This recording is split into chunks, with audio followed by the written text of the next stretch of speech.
Hi, I'm Daniela of abcrafty, and today I'm going to show you how to make your own Taba squishy. In this video, I'll show you exactly how you can make one at home and customize it. Plus, if you want to grab your own official Taba squishy, I have a 10% off coupon. Use code abcrafty. It's linked below.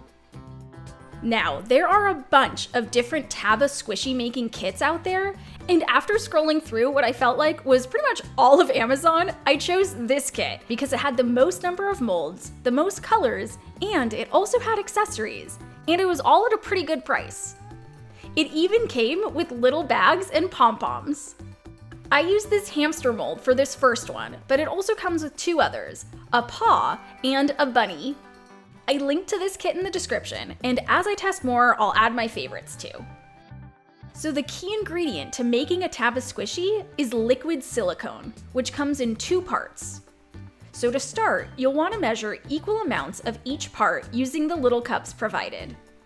Now, the instructions didn't say how much to use, so I just filled up each cup to the brim, which ended up being the perfect amount for the hamster mold.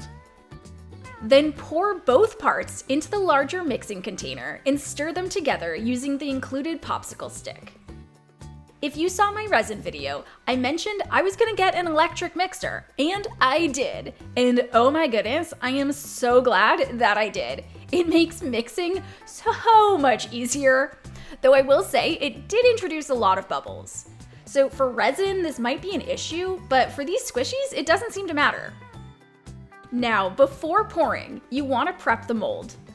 Use the brush to paint on Vaseline on the inside of the mold to help the squishy release later. Realistically, you should do this before mixing the silicone. Whoops, I forgot, but it still turned out fine.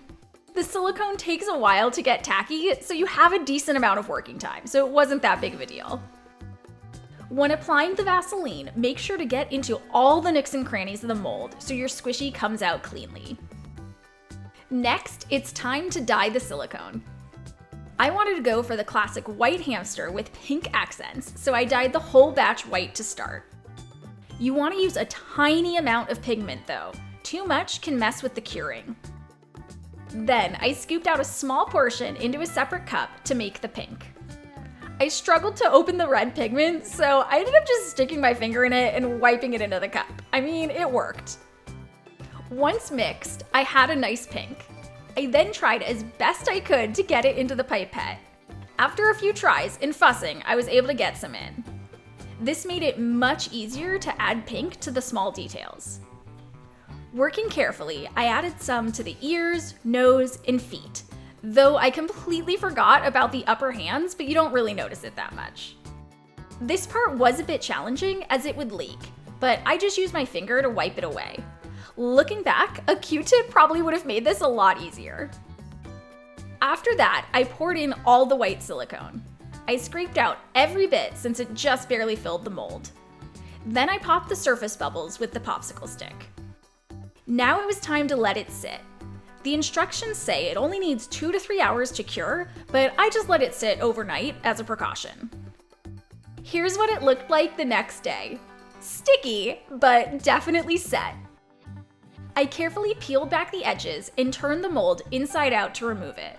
You want to be super careful during this part so it doesn't tear. Eventually, with enough finagling, it came out in one perfect piece. This is when you want to add the accessories, like the eyes. I forgot, so I added them later, but learn from my mistake and do it now. Reason being, the next step is to cover it in the provided flocking powder. This is basically finely shredded fuzz that gives the squishy that velvety soft finish. Just dump it on and roll your squishy in it until it's fully coated. So for me, it was only after it was all covered in fuzz that I remembered the eyes. So as you can see, I'm having trouble getting them to stick, so mine occasionally fall off. This won't happen if you put on the eyes before putting on the flocking powder. But other than that, I am so pleased with how it came out. It's so stinking cute and fun to squish. I especially love squishing its little cheeks.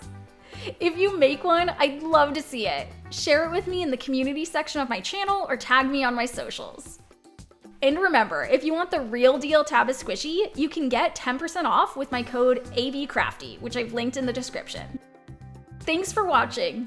If you like this video, please give it a thumbs up and be sure to subscribe for more crafty tutorials.